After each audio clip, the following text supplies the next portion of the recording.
In this ALERE demonstration, we'll discuss inventory locations. There are two primary uses of locational information in inventory.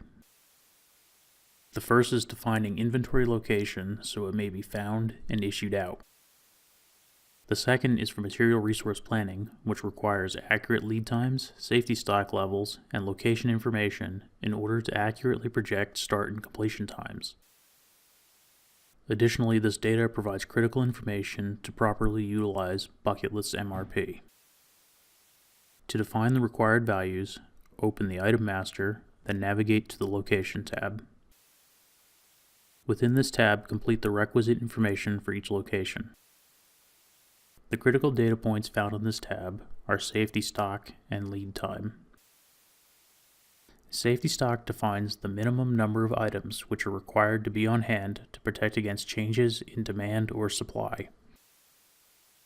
Lead time specifies the number of days required from time of order to receipt of the item into inventory.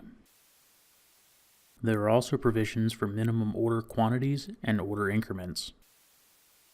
Each location, defined in the lower grid, may house a different set of values to assist with locational MRP and DRP.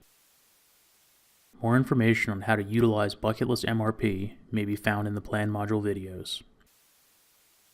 That concludes our demonstration. For more videos, please visit our website.